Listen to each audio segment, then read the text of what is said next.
In March 1982, exactly 25 years ago, Britain was plunged into an international crisis as hostile Argentinian forces invaded the Falkland Islands. The British government was initially taken by surprise, and as the diplomats debated the crisis at the UN, Britain's Prime Minister, Margaret Thatcher, resolved to launch a Royal Navy task force to engage the Argentine Navy and Air Force and retake the islands by force.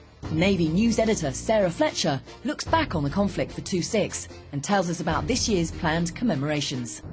25 years ago, this is where it all began. This is where a large part of the task force left Portsmouth, heading down to a very uncertain and possibly bloody conflict in the South Atlantic.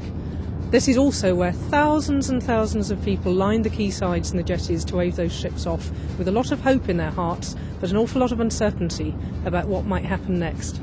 The Navy hadn't really been involved in anything on quite this scale since the Second World War, a few minor operations, but nothing quite like this. And only the Navy could save the Falklands at the time, because only they had the means to get everybody there and to fight whatever conflict might happen. Strangely enough, the Falklands campaign was fought against the background of very severe threatened cuts to the Navy, and many of the ships that went down there were on the point of being sold. If in fact this hadn't happened, Invincible was nearly being sold to the Australians, and Hermes, Fearless and Endurance were all going to be mothballed. Of course, this campaign put a stop to all that.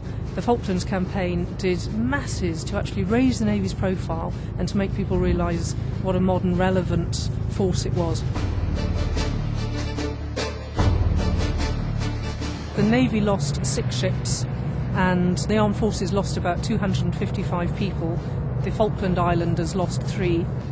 The difference in media coverage between 1982 and now is absolutely staggering. Back in 82, photographs had to be posted back and brought by sea, and sometimes you didn't see them for weeks and weeks. You didn't always hear that a ship had actually been sunk until many, many hours afterwards. Nowadays, you'd probably be able to see that if the media are out there almost as it happened. And it's interesting, isn't it, to think what difference that might have made to the morale of the people back at home if they could have seen things like that, if they could have seen those events as they unfolded.